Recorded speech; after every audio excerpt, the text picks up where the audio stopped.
Welcome to the Happiness Podcast. I'm Dr. Robert Puff. If I were to ask you what is the hardest thing we can do as humans, what's challenging, what's super difficult, you may answer, well, perhaps getting a PhD, that's very challenging. Or perhaps coming up with an idea, starting a company from scratch and getting it up and running. Or perhaps being addicted to a substance and getting over it, quitting that substance. Perhaps being in a dysfunctional relationship and needing to end it, even when there are children. We definitely face difficult things in life. All of us do, sooner or later. But over the course of 30 years of helping people improve their lives, do you know what I found to be the most challenging things for people to do on a consistent basis? It's spending time alone, really alone, with no distractions, and just listening to what's going on inside of us. That is incredibly hard for almost everyone to do. And yet at the same time, I'm going to argue it is the most wonderful thing we can do for our souls and our lives. Well, first, why would this be hard? It sounds so simple. I mean, we come home, we go to a quiet place, perhaps sit in the backyard or to our room, and we just sit and we're still with no distractions. That sounds a very easy thing to do, Dr. Puff. Why do you find that hard for people to do? It is hard. It's incredibly hard. And let me explain why. We have a lot of things going on inside of us. Our thoughts, our feelings are sometimes often overwhelming. And what we do is to deal with them, or to be truthful, to not deal with them, is we distract. And there are so many distractions in our world. When life is somewhat challenging and we're having long days or just bumps throughout the day, we can just come home and turn on the television or get on our phones and be distracted by social media or watching something in the movies or on the shows. When life gets more challenging, we can distract by coming home and having a glass of wine or two or three, or indulging in some other activity like food that pushes away all these worries, all these concerns that we have rampaging through our brain. And when life gets really hard, then sadly, sometimes we turn towards drugs, prescription or non-prescription drugs, or really coming home and instead of having a glass or two of wine, a bottle or two of wine, as a way of distracting ourselves from all the turmoil inside of us. Sadly, they do work, but they make our lives putrid, and we all know that. But the common message in all of these examples is we just don't want to be alone, but not literally alone. We don't mind being by ourselves sometimes, but mentally alone, where we're shutting ourselves off from ourselves. We don't want to hear those thoughts in our head that go on and on and on. Think about an extreme case like an addiction to fentanyl. If someone gets addicted to fentanyl, most likely their lives have been incredibly hard, and while they're using the substances, they have made very poor choices that have a lot of shame connected to them. Yes, quitting fentanyl is very challenging, and they will feel the withdrawals of it. But what is much harder is facing ourselves with all the things that happen, what led us up to being addicted to fentanyl, and when we are on fentanyl, all the choices that we made. Part of being healthy is facing everything inside of us and saying, what's going on inside? What feelings do I have tucked away? What thoughts do I have rampaging through my mind? I cannot tell you the number of people I've worked with over the years that say, Dr. Puff, the only time my mind shuts off is when I come home and drink a lot. That shuts my brain off because the thoughts in my head are just overwhelming and I need peace from them. And it does work briefly. But sadly, once the substance wears off, the thoughts come back, the feelings come back, and we're overwhelmed again, and we find other things to distract from ourselves. Now, many of us listening to this talk aren't addicted to severe drugs or alcohol, but there's a lot of things we can turn to just to turn off our minds. And again, doing things that we enjoy doing things to get by, like going to work and just doing our daily activities, are necessary requirements. But what is also a key component of living a healthy life is getting to know ourselves. And there's really only one way to do that, is by spending time with ourselves and then listening. For example, if we meet a new person and we want to get to know them, if we just constantly are talking or distracted on our phone and doing other things, we won't know them at all. But if we stop, listen, ask questions, hear what they want to share with us, then we'll develop a friendship, a relationship with them, and we'll know a little bit more about them. And with time, if they become our close friend, they'll share with us the things that they have going through their lives that are sometimes troubles or sometimes difficult. But unless they share these things, we can't help them. We can't help them improve their lives without knowing what's causing distress. It's the same way with ourselves. How can we improve our lives if we aren't spending time getting to know ourselves? And we get to know ourselves by listening. And we get to listen by spending time alone, without distractions, and just listen. Listen to the thoughts rampaging through our heads. Listen to the feelings that perhaps have been suppressed for years. Listening to our worries. Listening to our fears. Just listen. And when we do that, we'll begin to discover that there are things inside of us that need our attention. There's things inside of us that we may need to change.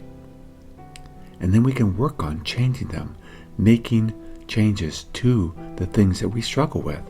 But we can't fix things if we don't know what's broken.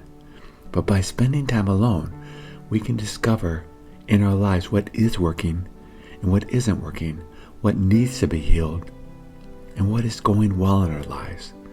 And once we make these discoveries, we can slowly begin the process of getting better. Now, there are two things that make this part of our journey challenging. One is when we're by ourselves, when we're alone, and we do try to listen. At first, nothing may come up except for boredom. This is boring, Dr. Puff. Why am I doing this? I don't see any point in this. But we have to stay the course and listen. I mean, could you imagine meeting someone that we've never spent time with before, and we say, hey, how are things going? Do you think they'll open up? Do you think they'll trust us? Probably not. Well, we're the same. We have inside of us defense mechanisms that keep us from ourselves, from our feelings, so we don't get overwhelmed.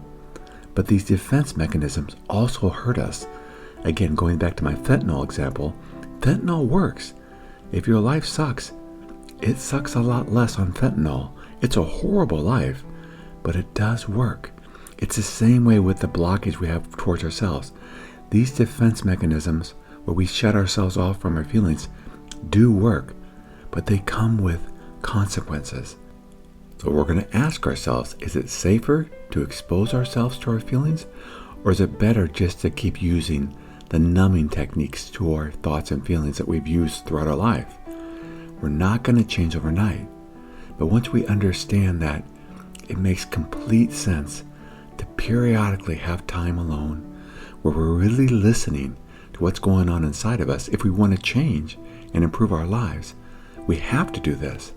So if we never do it, which I think is a majority of people, truly the vast majority of people on the planet, never really just listen. Oh, they'll hear the thoughts, they'll hear the worries, they'll hear the fears, but truly being still and listening without judgment, without criticism, without trying to fix it, just listening is a very challenging task, yet an utterly beautiful task that will change our lives in so many ways. And if we begin to commit to spend time alone and truly just listening to what's going on inside of us, I believe we'll find that there's so much to be discovered, and at the same sense, things that can be healed and truly healed forever. We'll stop numbing these fears, these worries, these pains and we'll heal them. And more importantly, we'll find that instead of being the rat going around and around on the spinning wheel, we'll discover that we don't have to keep stressing over these fears. We will find solutions to our problems. And a lot of them is acceptance. A lot of them is letting go. But there are solutions to our problems. But if we just perseverate over the same problems and then distract, and we go back to the problems and then we distract, we're not going to fix them. We have to listen, really listen, and then learn ways to quiet these fears. Learn ways to heal these emotions. That's in part one of the key components of this podcast. How to heal from things in our past that are challenging, that are difficult. How to change the way we look at things. And when we change them, they shift, they change. But we can't change them unless we listen and know what's going on inside of us. So that's the number one benefit of spending time alone, of getting to know who we are, what we're struggling with, and working towards fixing things. But there is another very important and key component of spending time alone. And that's in that alone time, when our minds truly get still, we're going to find a peace that surpasses all understanding. We're going to find a tranquility that is incredibly beautiful. We're going to find a happiness that springs up naturally for no cause at all. We're going to find that our truly natural state, when all our fears and all our worries are gone, is one of peace, is one of joy. When we empty our thoughts, when we free our minds of all the fears, anxieties, worries, and even goals, when we just live in the present moment, 100% present, we'll find that life is beautiful. But this perhaps is the most difficult thing to do. Making time to just be. And to do that, we need time alone. And how do we spend time alone? There are many ways, but let me just talk about a few before we end. One is just making a space in our house or somewhere nearby that we can go to and just be alone. Learning about meditation and mindfulness is a great way to discover how to be still and be alone. Going on a day retreat where we just get away from the whole world and don't speak for a day, where we can just be, perhaps with other people, but where it's silent, where it's still. Getting away for a weekend, finding a retreat center near our home where we can go and be still. And then maybe once a year, going away for a week where we just go and be silent.